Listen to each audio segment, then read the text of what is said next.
Hello everyone and welcome back to the Roker Rapport Podcast in association with Forks Brewery. I'm your host Alex as always, and we'll be jumping straight into This Week in Football for Sunderland Association Football Club. On today's episode we'll be covering our loss in the Cup at the hands of Oxford United. Yesterday's 1-0 win against the extremely woeful Southend United, and we'll also be answering some fan questions on the matter before looking ahead to our leasing.com tie with Leicester City's under-21s. I am joined in the studio today by Sam of Roker Report. How you doing, Sam? I'm alright, mate. How are you? Not too bad, I've plodding along. I've been a lot worse on these pods, given how recent things have gone. Yeah, it could always be better, but could always be worse, couldn't it? That's true. And we're also joined by the Chronicle's Craig Johns. How you doing, Craig? Yeah, I'm good, thanks. What have you made of this last week in football for Sunderland?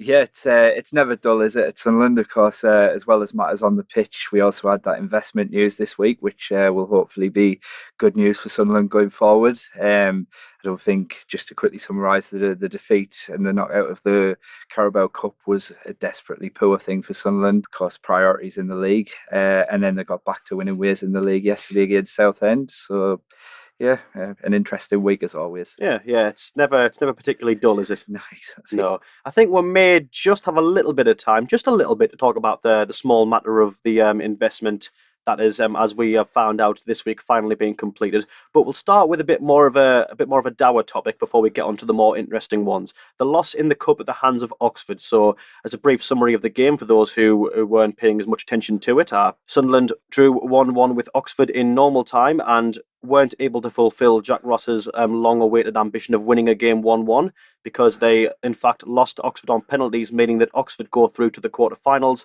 and will play Man City at home. So I'll start with you, Sam. Are we particularly bothered by this kind of game and this kind of result? It's hard because straight after the game, I think you're more bothered. Obviously, when time goes by and you look back now, you're sort of not relieved because you want to win every game, every Sunderland game you watch. You want to win, don't you? But I think at the time it was hard because I thought we played really well in the game. I thought second half we deserved to win it in normal time. Really, I think O'Nien should have had a penalty. And then that could be 2-1 easily. But no, I think obviously league's the priority, but you do want to win every game. So it was disappointing at the time, especially when you play so well. But obviously you can take positives when you play well, so that might have helped the players, if anything. Yeah. To maybe take the angle of the typical Sunderland fan that I am, is it the case that we were never really going to win this competition, so we should just be focusing on the league and we should just be quite content to put that fixture behind us? Yeah, I get what you're saying, and you look who Oxford have drawn in the next round, and you might have been a decent day out, but you would have more than likely got battered off Man City. So is it better to go out the way we did with arguably our heads held high than a big defeat in midweek in the middle of two league games? Could have been better for us if you think about it. Mm-hmm. Just to kind of jump in there as well, I think in the Carabao Cup you consider the kind of bigger implications of financial as well. Of course, in the Carabao Cup now you don't get any financial benefit of progressing until you get to the semi-final, which, as we've said, because of the draw with Manchester City, the likelihood is that there wouldn't be progression to the semi-final.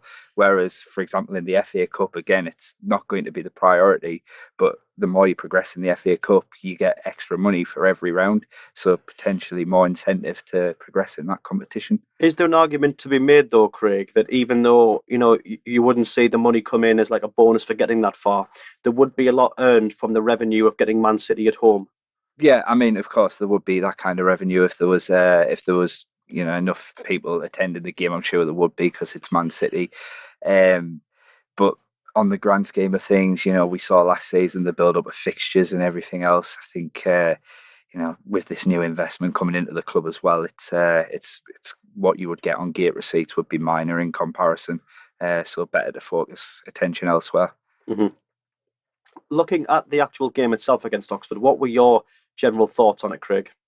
Well, I thought obviously Phil Parkinson went 3 at the back to start off with, and we saw Jack Ross try that in pre-season and then the first 2 games of the season, and it didn't work then. Phil Parkinson's obviously a new manager now, so completely fair that he wanted to experiment with that and try it out himself. And I think not just experimenting, but it was also quite a necessity because, of course, we're short on wingers at the moment with Lyndon Gooch out injured. Duncan Watmore missed the game with a virus.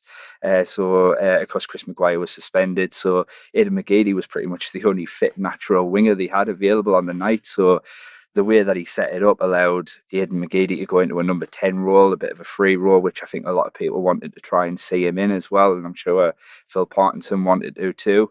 But for me, that formation just doesn't work for Sunderland. They looked very disjointed. They just looked like they didn't really understand what they were doing. I think to play that system, you need good defenders who can play the ball out from the back. And I'm a big fan of Joe Lynch. I think he's been exceptional since he came in, but he probably had his worst game since coming to the club on Tuesday night at Oxford. He really struggled with that, and I think he's usually very composed on the ball. So whether or not that system change was a factor in that, I don't know, but it certainly looked that way. Now, these might be early days for Sunderland, and obviously there are going to be teething problems with any new manager. They're going to try new things, as you've said there. They're going to experiment, and not everything's going to go perfectly straight away. That's just a thing that is always the case in football. But when you look at the game, and I know Sam touched on this, would you argue that on another day, we could have very easily won that? I mean, you had a penalty appeal waved away. Max Power missed that complete sitter. So, let's say that those two chances do go our way and we win that game 3-1, if everything else stays the same. So is there an argument to be made there that, despite the new manager's transition and all of the consequences that come with that, we are still looking pretty good? It is still looking promising based on what we did in that game. Yeah, absolutely. I think, I mentioned the negatives there of going 3 at the back. That didn't work for me.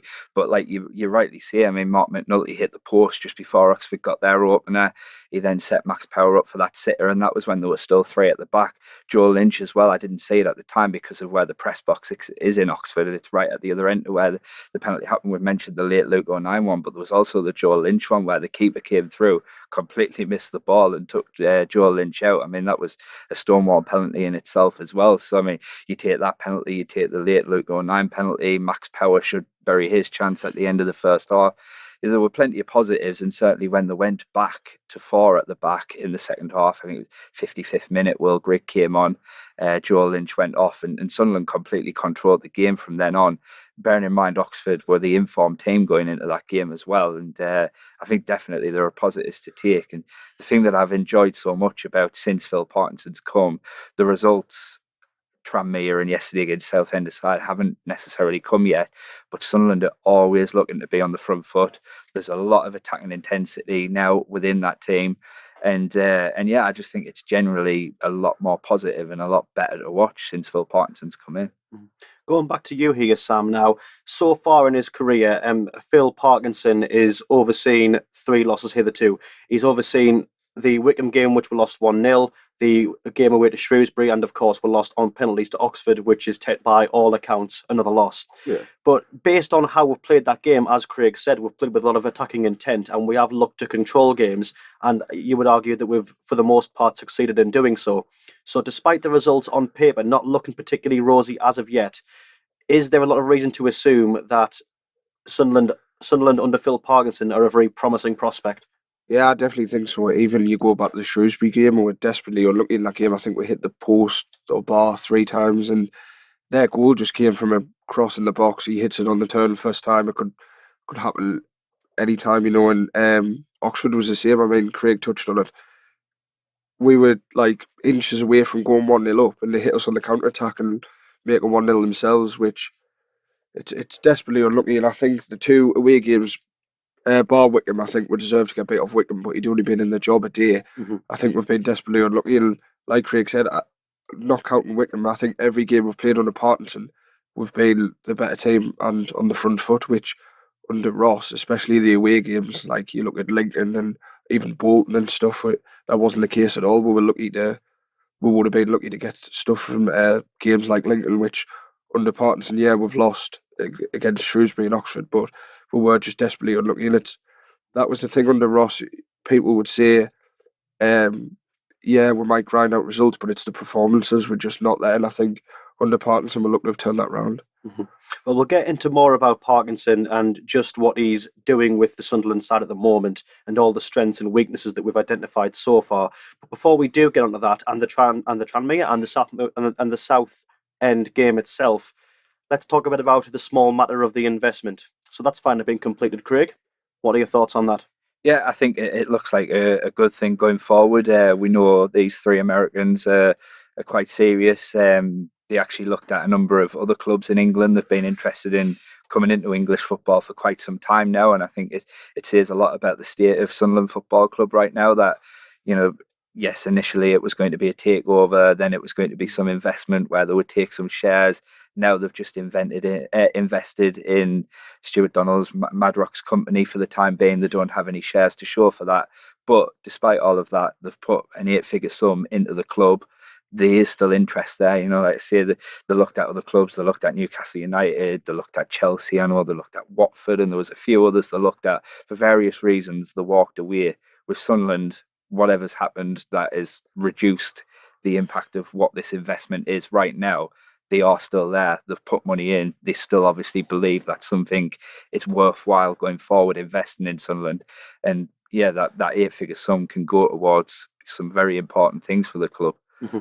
Now, I was at the talk in Townend on the Friday night of just last week with Charlie Methven and Kevin Ball, and one of the things that Charlie said in the sort of opening exchanges of that discussion with regards to the investment is that when you look at a club like Sunderland and you look at all of the big clubs in English football, we are one of the few big clubs, to use that term as a sort of like a metric, we're one of the few big clubs that is yet to have substantial investment of the type that, say, Man City and Man United and teams of the like have. We're one of the few that hasn't. So is it perhaps to see a club like Sunderland in League One, a club of that sheer potential, is that what the investors see when they look at Sunderland? If you look at clubs in and around the Football League, there's only really us and Leeds that I think have that sort of that real like ceiling to be shattered, so to speak. Is it the case that we are, out of all those teams, the biggest one for potential? Yeah, absolutely. I think, as I mentioned, they did look at other Premier League clubs. They've been looking at like a few English clubs. They looked at Watford and felt that if they went into Watford, they would potentially need to build a new stadium. Same with Chelsea. If they went to Chelsea, they would probably have to build a new stadium. Newcastle United, Mike Ashley wants a very big price for that, but also their academy is in training facilities are in dire need of a big revamp there. So that would have cost a lot of money on top of the price they would have to buy. Sunderland, you've got the Stadium of Light. There's potential to expand that if you need to in the future. There's the Academy of Light. The facilities at the Academy of Light are absolutely top notch. And because Sunderland are in League One, Stuart Donald and Charlie Methven and co have come in. They've sorted out the club to make it more sustainable financially, and because it's a League One club, it's available for a much lower price. So yeah, it makes a lot of sense from an investment point of view. Mm-hmm. May it be the case that the main obstacles sort of preventing Sunderland from receiving an investor prior to Donald Methven and co sort of taking over was the issue before that while the facilities were very good, the club, because it was run quite inefficiently, to say little else, was that a problem? Was it the case of perhaps the buying out, by putting money into the club for transfer funds, is just the tip of a very sort of like financially detrimental iceberg? Yeah, absolutely. I mean, you looked at Sunderland and Stuart Donald and Charlie Methven have spoken a lot about it since they've come. The club had, of course, crippling debts, massive bank loans, but not just that. It was the kind of the expenditure that the club had on things that really they didn't need to be spending on. One of the famous examples is the plant pots at the Stadium of Light, which I think was £2 million a year or something like that. It was costing the club, and there was just little things like that where, because of the kind of lack of care that was going into the club under Ellis Short's ownership, these things were just going through, and the club were just spending needless money on needless things. And yes, it took a lot of cuts, redundancies and things like that had to come. And you mentioned the talking that Charlie Methven did on Friday night. I was there myself, and he spoke about how he nobody likes to make them cuts, and that's it. It's not a part of something that people enjoy doing when they go into a new business, making the cuts. But they've done them cuts now. Sunderland are in a much more financially stable position now. And now, rather than looking to make cuts, they can start looking the other way now on where they're going to spend money and how they're going to improve the club. Mm-hmm. What do you think, like maybe to sort of continue expanding on that point, I'll go to you now, Sam. What do you think the positive implications are for the club now that that money has come in? As we've said there, it's an 8-figure sum. It's been injected directly into the club. we now have said money at the club. The club now has said money at its disposal. To my understanding, as far as I'm aware. What are now the positive implications? We're finished with cutting back now. You would hope sort of cuts have been made for the greater good. What is the greater good now? I think one of the main things for me is just the fact that we've had confirmation. We're not in the dark anymore. And we had fans saying, "Oh, they're not interested." They're umming and ahhing. But like Craig said, the fact that they've put the money in without being a takeover or whatever, it shows the intent and it shows the interested. So I think that's the main thing for me, especially when, like you say, they were looking at Premier League clubs and all sorts. And it was like you said, Alex, I think they do see, you'd be daft not to see a team like Sunderland in League One. And if you had the money to think, we could turn that club around, we could be the heroes, whatever. I think that's the main thing for me. It shows that there is light at the end of the tunnel, that he's getting better, and the fans who doubted Stuart and Charlie should be thinking now that they're in the wrong, really. Mm-hmm. Well, Stuart and Charlie are football men. That's if there's two things that can be said about them, they are both football men. They are both lifelong fans of Oxford United. They've been in this game a long time, albeit prior to Sunderland at a lower level, but they've been in sort of business management on the business management side of football a very long time, and they've obviously overseen a lot of changes, a lot of positive ones at Eastleigh. So to have those two, I would say, in charge, the only thing that was lacking significantly to maybe get us on the magic carpet ride that we've all pined for years upon years would be a substantial investment. It was no secret that when they first took over that the Ellis Short's billions were no longer a commodity the club could just chuck around haphazardly. We had to play it. We had to play it safe. We had to play it smart. We had to do some necessary evils like cutting back, but as we've said there, it's for now. It's to allow us to sort of see the sunnier pastures of what we have now. Now, obviously, Mickey Dell and co, they won't be football men, and that's something that I think again isn't much of a secret, that they aren't people who are lifelong fans of English football clubs like Donald and Methven are. But the fact of the matter is that with the investment in the hands of football men, what we have the answer to the problem we were initially faced with when we saw the appointment of Donald and Methven. Well, not their appointment, the taking over of Donald and Methven. With Ellis Short, you had basically a billionaire who had the best intentions but wasn't a football man. What we have now are two men who are football men with money of a similar ilk at this level, relatively speaking, at their disposal. So if I go back to you here, Craig, can that only be a good thing? Yeah, of course it can. I think you're exactly right. Donald and Methven are football men. I mean, I think, as you rightly mentioned, it's a different scale that they've previously been used to Sunderland. And have they made mistakes since they've been here? Of course they've made mistakes, and I'm sure they'd be man enough to stand up and admit that they've made some mistakes because of the size of Sunderland in comparison to the clubs that they've previously been in charge of. But that said, they are football people. They have the right people around them as well. And I think they genuinely do have the best interests of the club going forward. And like you rightfully say, with money being trusted to them, it should be in better care than what it was in the previous regime, where, as you rightly said, Ellis Short kind of trusted the wrong people at the top of the club, and money was thrown about quite haphazardly. Yeah.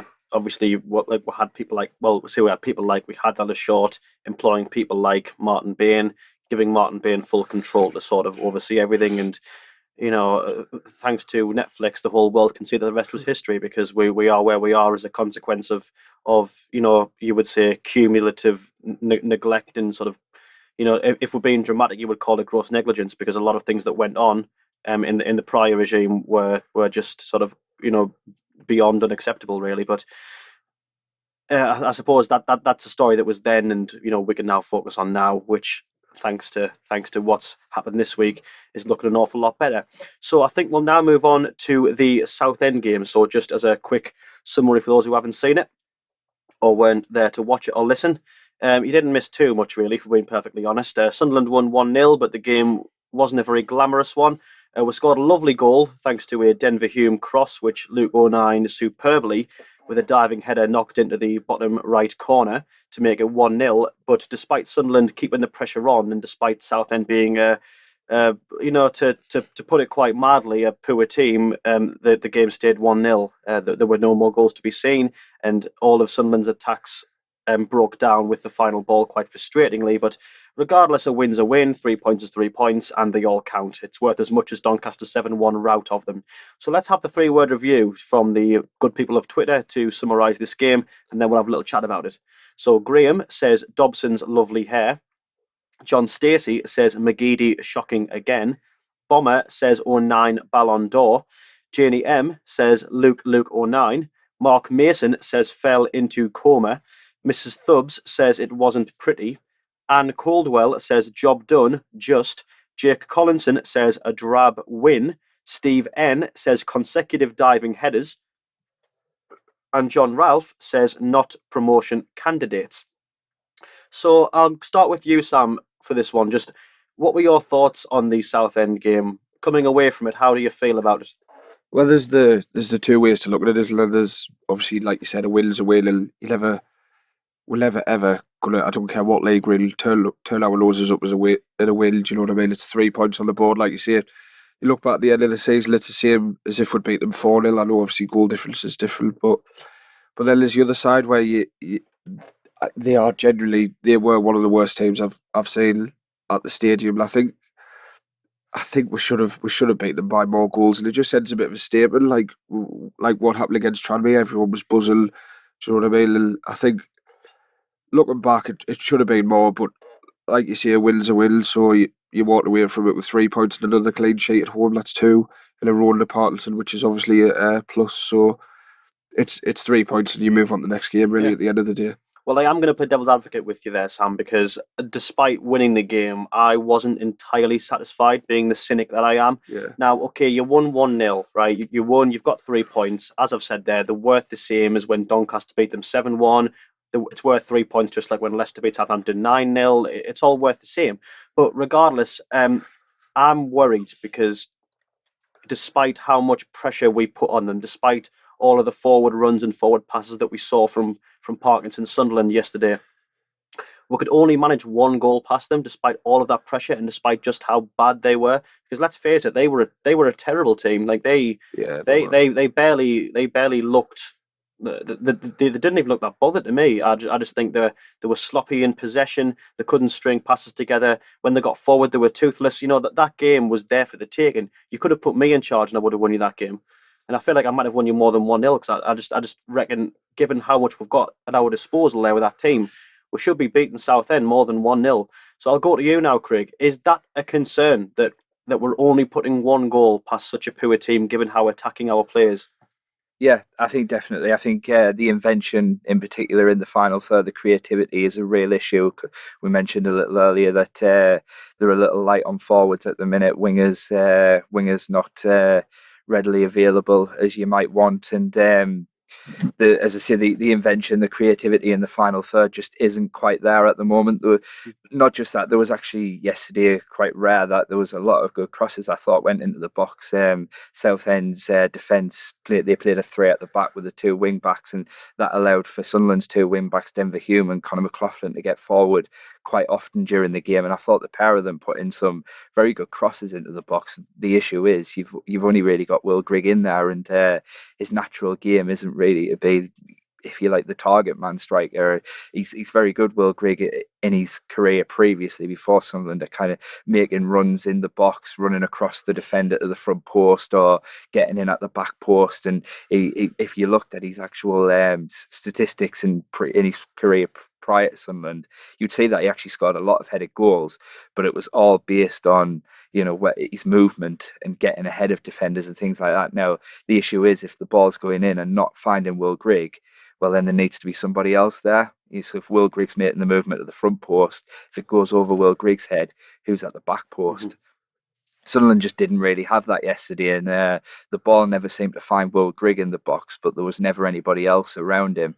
where they were found from the crosses either. And I think, in fairness to Southend, we see how bad they were, and there wasn't a lot of intent from them. And you're right, they were pretty sloppy in possession. I think you mentioned the defeat to Doncaster and things like that, but of course now Sol Campbell's come in and he's had a bit of time to work with that defence. I mean, there were times yesterday where Sol Campbell was pretty much playing in defence himself. He was so involved in the play. He was half on the pitch, and his intention and his focus was solely on their back line, and he was constantly shouting instructions, constantly organising their defence. And I think, in fairness to them, they were quite good defensively. They didn't open up. They didn't leave too many gaps for Sunderland, and that's when Sunderland's invention comes into it. It's the onus is on them to break Southend down, and they didn't really create many clear-cut chances after the goal. I tweeted after it went 1-0 and said this could be like, they've got that early goal. That's always important.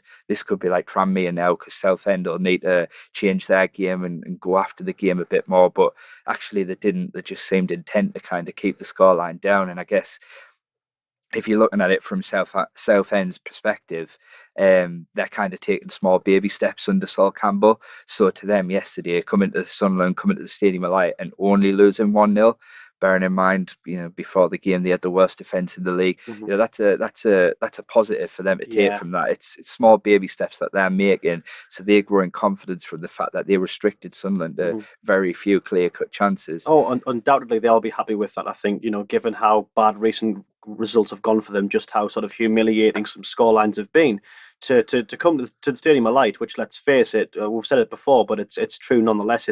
It's like a cup final for the average League One away contingent. It's a 49,000 seater stadium. You've come here, you've only lost 1-0. You've given, as far as a defensive performance goes, a good account of yourself. I don't rate them much elsewhere, but I think you're right. I think Sol Campbell has had a bit of time, and they were quite well organised. But what I will say again, and it's the cynic in me talking, but I just think that because we only have the one striker, and because a lot of our attacks were very samey and there wasn't much variation, that we were quite predictable. So that while the Southend, I think, did defend resiliently against what we had to offer, I think once they got used to one kind of attack, they were more or less used to all of them. More or less every attack in the first half was a sequence of someone gets the ball to Hume. Hume makes a good run, and I'll get on to him later because I thought he was brilliant regardless of this. He makes a good run. McGeady's on the overlap. He squares it to McGeady. McGeady does that thing where he feints and then runs to the byline, then swings it in, or he knocks it back to Hume, and then one of them will swing it into the path of Grigg. But of course, Grigg's then surrounded by three centre backs who are all about 6'3" or above. So, ultimately, if that is what we are offering up to a team when we're going on the offensive, they're not going to have much bother defending against us. And indeed, the only time that we did score in that game was thanks to a very, very good cross and a very, very good header from Luke O'Nien. Had that little shot of quality been missing from that game, it could have easily have been 0-0. And if we were talking about a 0-0 now, I'd be fuming, because there is no way you should be drawing at home to a team where you're so much better than like that. But it did just take a very good piece of play to win you the game. But those are rare in League One, because that was a very good goal and a very good cross, and we don't really have that normally. I don't know, what do you make of our sort of creativity, Sam? What is it that we need in that team? If it's a new striker, is it a new approach? What is it that we're just needing just to make sure that those 1-0 wins just become a bit more satisfying for us, with maybe a 2-0 or a 3-0 instead? Well, I do understand the negativity around Grigg, because I know he looks lethargic. It's not working for him. He doesn't look, and he probably is, but he doesn't look too bothered on the pitch. But there was a few times yesterday where I saw him get the ball on the edge of the box and he would pop it off to say O'Nien or Maguire. And he does make, as soon as he's popped it off, he spins around the corner and he makes a slightly intelligent run. But we never seem to give it straight back to him or something. We always seem to, because it's working out wide, we'll get the ball around the box, right? Who's free on the wing? Is it Hume? Is it McGeady? Is it McLaughlin? And I just think he looks frustrated, because he does. I do watch him. He does make them good runs that he must have been making for Wigan, and they just pop it off to him. And it should take someone like Max Power to say, look, I've worked with him before. He's making the runs, just giving into him, because that's, like Craig said, that's his game. 1-2 touches in the box, goal. It's not running onto a cross whipped in. It's not holding up the ball. We're not playing to his strengths, and I don't know if that's the tactics or Grigg because it's under two managers now, so you've got to question him as well. But I think someone said yesterday it would have been.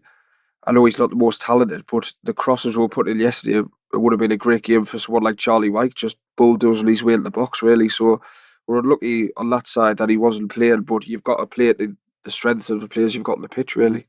I was actually going to say after that one thing I was saying at the game yesterday to my dad, that when I was watching those crosses, I was like, you know what, I think if you had someone of Charlie White's sort of like style of play and stature, then you could.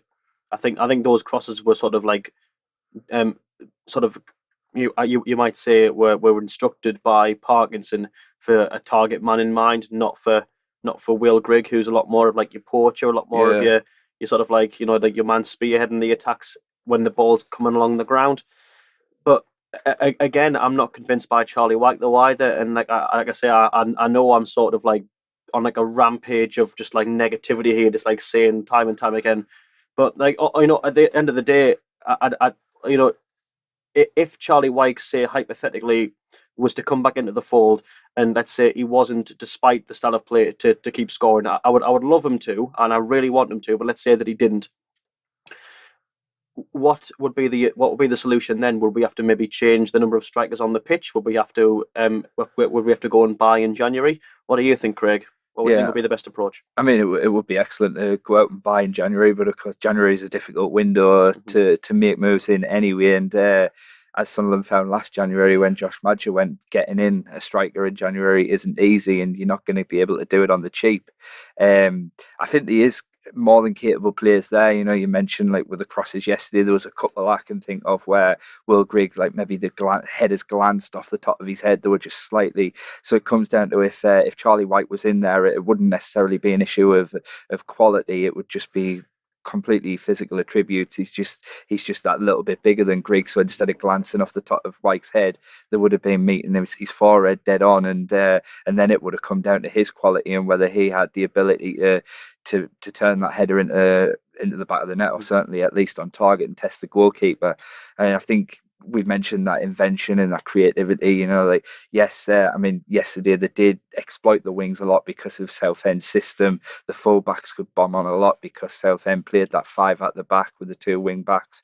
There was no wingers, so that allowed Sunderland's two wing-backs or full-backs to get forward a lot, and that's where a lot of the space was in the game. But yeah, I think you just have to mix it up slightly a bit. I think that was Sunderland's issue yesterday, as you rightfully said. Like, you could kind of write the script of just about every Sunderland attack, and it was down the wing, swing the ball in, and they just didn't quite mix things up enough. I think because he's just coming back from a virus, which is why he didn't start. But having someone like a Duncan Watmore yesterday would have been really helpful, because maybe even would have been a case for Mark McNulty to have started, because they just do something different. They don't mind getting on the ball. They can maybe come inside a bit more. We saw in the Tranmere game the way Will Grigg and Duncan Watmore linked up well with each other, because Duncan Watmore doesn't mind coming inside. And his goal against Tranmere, he gave the ball to Grigg. Grigg then squared it back with a reverse pass to Watmore, who'd made that intelligent run in behind the defence. And it's just mixing your play up a bit like that, and it makes it unpredictable. I think one of the big successes Sunderland did have against Southend was on that left wing with McGeady and Hume, where they did now and then mix things up. So every now and then they would play the pass with each other, 1-2, get down the wing and put the ball in. But every now and then McGeady would fake the pass and come inside. Now, you're still only having a long-range shot when you do that, but you're mixing things up, and it just caused Southend's one or two problems when they did do that. They just probably didn't do it enough on the day. It's just a variation, I think. I think while the attacks that they do coordinate, I think they do very well. I think our passing game under Parkinson's been excellent. I mean, as we get on in games, as we start to tire from continued attacks, we do look a bit more lethargic. But I'm prepared to be okay with that if you're spending most of the game on the offensive, like just grafting your boots off for the sake of getting as many goals as you can, because that's what we all want to see. I think the passing game is very, very good for the most part. I really do. But if there's just a bit more variation, then it counts more. If the other team, if you can pass the ball well and keep the other team guessing, then you're really that's the kind of setup and system and quality that promotion winning teams are made of, because those are the teams that can blow apart others when they need to. And I think you're right, Craig. I think that just like that just changing it up to put it bluntly is what we missed. It's what we missed yesterday. But let's get on now to topics that are completely in essence positive ones, because I've made you all talk about Will Griggs and Charlie White and whoever's shortcomings enough. Let's start with Duncan Watmore, and we'll work back from the players who came off the bench to the ones who started. So we'll start with Watmore. When he came on, he looked like a revelation to me. He looked really, really good. How good did you think he was, Sam? It was, I think, like Craig said, it was unlucky that he couldn't start the game, because he does offer that something different where he can run to the byline, swing it in, or he can just go so direct. I think there was a run where he beat about 3 or 4 players. He had a shot on his left foot that didn't look too far away. I know the keeper didn't move, so I might have to watch that back. But that's it's all about variation, like you said. Because Southend look quite content with, right, they've got space out wide, but we're just going to attack the ball and head it out. Whereas Watmore came on, and it looked like they were expecting him to do what McGeady and Hume were doing. He just ran at them, which we haven't got many players who can do that. I know Gooch is quite direct, but Watmore, in terms of just running towards the goal, is going to be a defender's nightmare in League One, because they're not used to that. They're used to just heading balls out the box all the time, like what Southend were doing. So I think a big positive in the last few weeks is Watmore, because whether it's starting or coming off the bench, he is offering something different, and it is helping us in games. So that's great to see as well for him on a personal level, because he's been through all sorts in the past couple of years. So it's great to see him be back in amongst it. And he looks fit, doesn't he? So He does. it's great to see. I think he offers as well. I mean, on the topic of keeping opposition guessing, he offers two different avenues when you're going forward. As you said there, Sam, when he does get forward, like he took on about 4 men and had a shot. And albeit the shot missed, but that's just what that's just what we want to see. It gets bums off seats, and it's like for an opposition it'd be a nightmare, because you don't know what's coming next. But as well as that, there were a few times when he had balls over the top that he chased down into the box, and his first touch was phenomenal. And he did well to recover balls that a lot of wingers in this division would either miss or would let go. But he managed to bring them back and recover play. And then from there, he's in a good position to get the ball to someone who's in a goal scoring position. So I think on two different fronts, Watmore could provide two different sources. What do you think, Craig? Yeah, I think exactly right. I think Sam touched on some good points there. How direct he is. He obviously has a lot of pace. I mean, he had them 2 bad injuries, and you kind of worry that they might affect that. But as he's getting more match sharp, it looks like that hasn't been affected at all. It's still there, and as you say, he is getting more sharp. He's getting a little run of games since Parkinson come in, and so his touch is improving. His confidence on the pitch is improving, because it must really affect you when he was coming back as he was after the 2 bad injuries, and then in the last year, 12 to 18 months, he's been free of the knee injury because his legs weren't used to playing at that high competitive level. He was just constantly picking up these little frustrating muscle injuries, and he had a little run in the team at the end of last season, and then of course had the bad tackle at Wickham, having just scored a late equaliser as well from that ultimate height, and then knowing you're out for the rest of the season again. Like it must really affect your confidence. And to see Duncan now getting a little run of games, getting that little bit of match sharpness back, you can see, as I say, the confidence in his own body as well. It's a real positive, because Sunderland don't have a lot of pace in that forward line, and they don't have many players who are as direct as he is. So when we talk about invention and we talk about doing something different, Watmore offers that. Speaking of pace, then, what about Denver Hume? Because he played very well as well, I thought. Yeah, well, I thought yesterday what Sunderland needed was players like that, because there was times where Denver Hume was getting the ball, dribbling, and I think he's close ball control when it's at his feet at times is absolutely exceptional. I mean, I've been critical at times of Hume for his positional sense in defending, and often his crosses has been quite poor as well. Not the case yesterday, but in the past at Shrewsbury in particular, I thought he was quite wasteful with crosses, but certainly dribbling, I've never had any issue with his dribbling at all. When he gets the ball at his feet, he glides down that left wing, and he's really tidy. I think we mentioned the Watmore one, but there was one with Hume in the second half as well, where he kind of went on a little run, somehow ended up in the box, and his shot was just deflected behind for a corner. But his Southend, we've mentioned the crosses, they had the big lads at the back who were just happy to attack and head out any ball that came in the box. What they looked frightened of was players like Watmore, players like Hume, who ran at them and looked to take them on.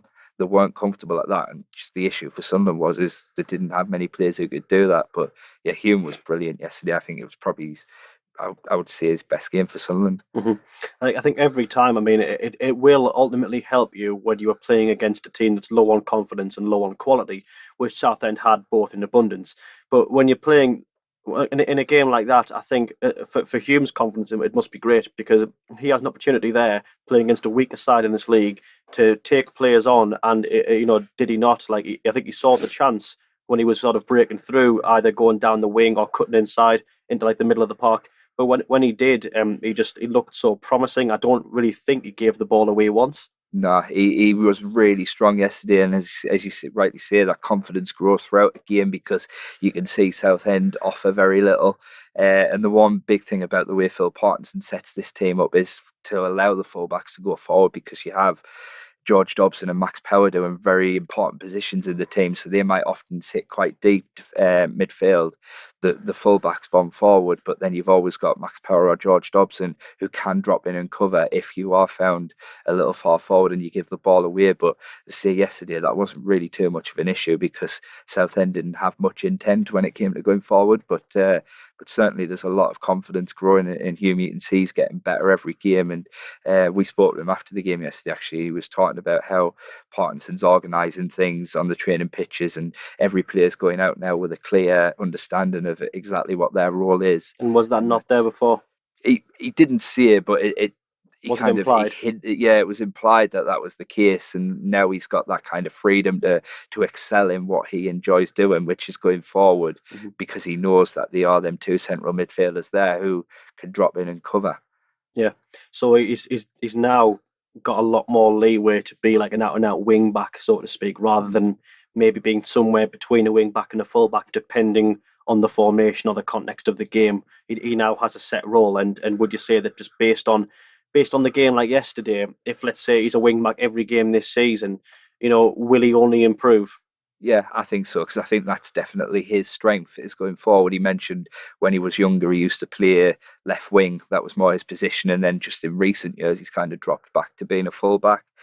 So he appreciates he has, plenty to improve on, particularly defensively.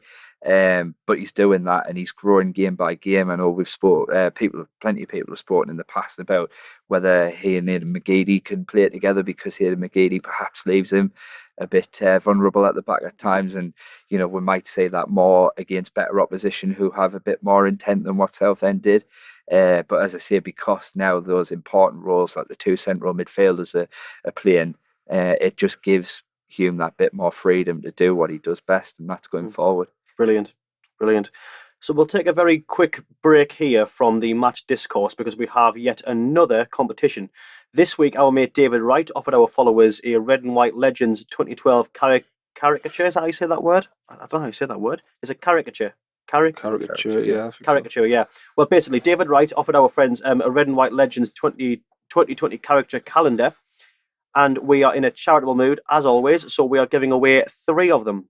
So if your handles are any of the following handles for Twitter, Instagram, or whatever it may be, then you are one of the 3 lucky people. So first of all, we have an Instagram follower by the handle of CallumMac93. One is a Twitter follower, Tommy Boyd97, and one is for a Facebook follower by the name of Linda Roberts. So if you're one of those people, please DM the Roker Rapport on either Facebook, Twitter, or Instagram. Whichever one's corresponding best to you. Give us the contact details and we will get that to you as soon as we can. You have until 6 p.m. on Friday as always, or Tom Albrighton will eat your calendar, because that's what he does. If you don't claim your prize, we'll feed them to him and he takes them. That's what happens. He's normally here in the studio with us, but if he listens to this back, then he'll know that I've kept that joke going. Anyway, we're going to move on now to some questions from the listeners. So, relating to yesterday's game, we asked on Twitter yesterday for if anyone had any questions that we could answer today about anything to do with the Southend game or beyond. So the first one comes from Ryan Pullman. I was going to mention Luke O'Nien in the previous conversation there about who played well, but I figured I'll leave it and let Ryan start with his question, which is Luke O'Nien, future Sunderland captain. That's all the question is. What's the answer, Sam? I could say that, yeah. I know obviously he's only young and he sometimes comes across a bit younger than he actually is with his enthusiasm and everything, but just everything about him off the pitch is spot on. I mean, I watch these the behind the scenes videos that the clubs do, and even when he's walking down the steps, he goes and shakes everyone's hand. He looks dead happy to be there all the time, which is exactly what you want when you love the club as much as we do. You want to see someone who shares that with you. And he's always training hard. You see him sometimes on the pitch with kids after. He's just great, and he's got ability as well.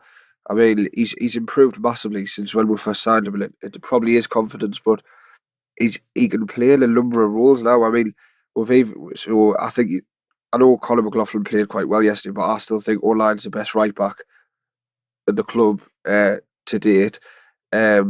He's great in centre midfield. He can play in the number 10. He can even play out wide, and he never seems to. If he gets put out wide, for example, say you would never imagine him to be in a huff about it or anything. He's just happy to be on the pitch, and I think he just he's sort of, he looks like he's living the dream of every fan, really, which is exactly what you want. It's great to see. Like, we've been through years of having the likes of Dylan Bodji and Coley and Dong and Januzaj. The list goes on, which is depressing. But talking about O'Neill, it's just what we've wanted to see for years, and it's great to finally have it. And I could see him being a captain in years to come. Yeah. What do you think, Craig? Yeah, I think definitely. I mean, there's more characteristics to being a captain than just what you produce on the pitch. So, because dependent on how he is behind the scenes and on the training pitches would depend on whether he's a good captain. But I think one of the things certainly Jack Ross wanted to do in his recruitment in the summer, and what he tasked the scouts with doing, was kind of signing a lot of leaders. And you saw in Sunderland's recruitment, nearly every player they signed had previously been a captain at other clubs, and that's something Jack Ross wanted to build in his Sunderland squad, was characteristics and mentality of being leaders on the pitch. And Luke O'Neill certainly is one of them. I think he is the epitome of the club's recruitment at this level, where it should have been. It wasn't always right that first summer that Luke came in. They didn't get everything right recruitment wise, but it was all very rushed. We know the squad was threadbare that summer, and they needed to just put a squad together essentially for League One. But Luke O'Neill is the epitome of where, when Sunderland are in League One, and even when they go up to the Championship, the kind of player they should be looking at. He was at a good age where there's still a lot of potential to develop into a better player. There's nothing saying that in a few years Luke O'Neill can't keep developing and become a very good Championship player, maybe even a Premier League player. Who knows? That could look optimistic now, but you don't know how much he could develop in the future. Not just that, but because of where he was prior to that, he came to Sunderland knowing that this was a huge opportunity for him. And as Sam rightly said, he just looks like he absolutely loves every minute of what he does at the club, not just on the pitch, but all of it, the support he gets from the fans and everything like that. So to me, a player like Luke O'Neill is the epitome of where Sunderland's recruitment should be at. Paul O'Brien asks, 15 games gone, do you think promotion is still a realistic target, whether it be automatic or via the playoffs? Back to you, Sam.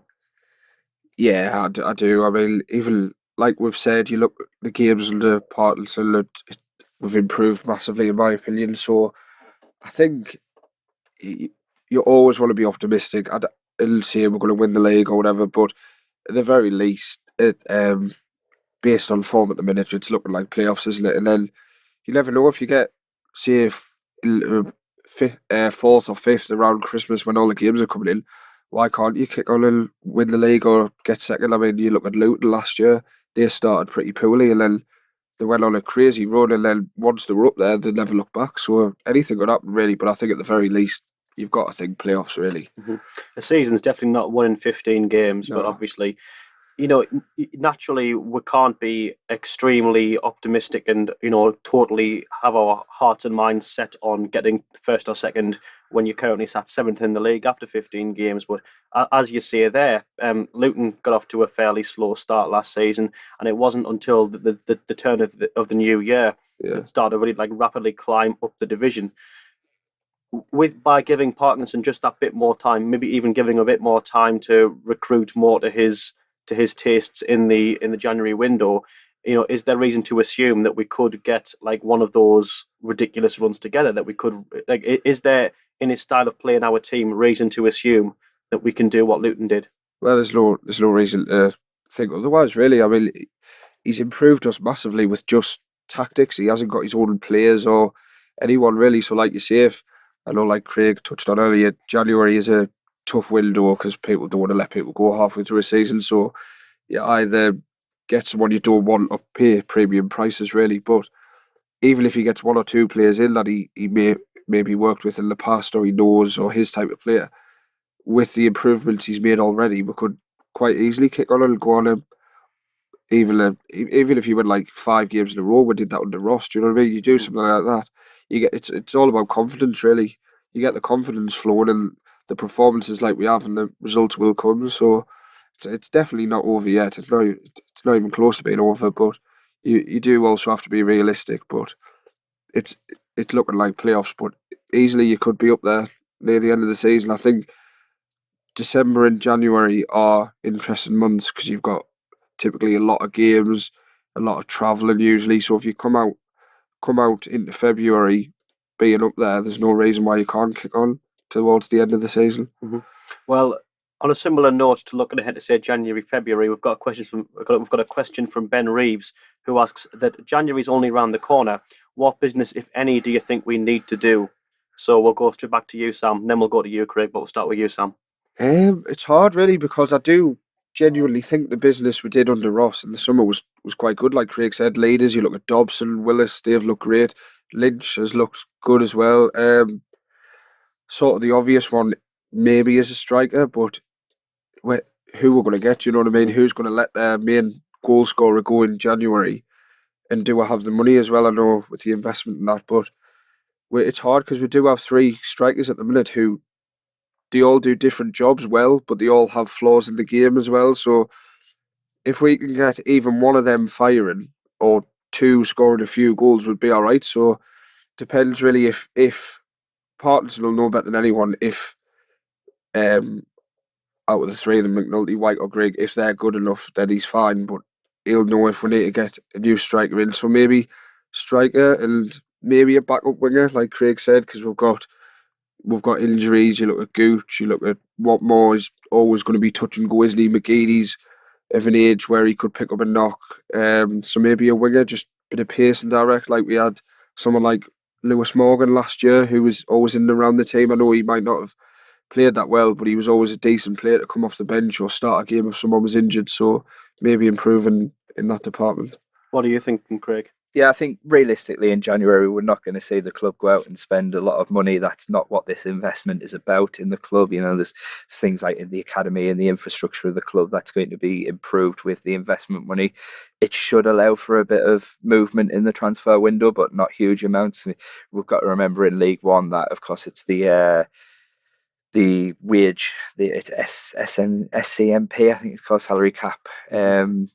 Management protocol, which of course Sunderland have to be wary of. So of course they have the Premier League parachute payments still coming in this season, so they are allowed to be a bit more than where their wage is currently. But of course they end this season, so next season, if Sunderland is still in League One, they can't allow the wage budget to exceed what it currently is, and so the EFL would kind of be looking very strictly upon Sunderland suddenly just splurging a lot of money in the January transfer window, because they look very long term now after what happened at Bolton, at Bury and Bury at the AFL. It's not just a case of, oh well, okay, it's within the protocol at the moment because of your parachute payments, so it's fine, do that. They would ask, well, how do you sustain that in the long term? If you're bringing this player in and say giving him a 3-year contract, how do you continue to play that contract for the full 3 years? So I don't think we should expect Sunderland to make any huge splurges in January because of this investment. I think what they do in January could be quite very important to the season. A couple of shrewd signings I think would be really good.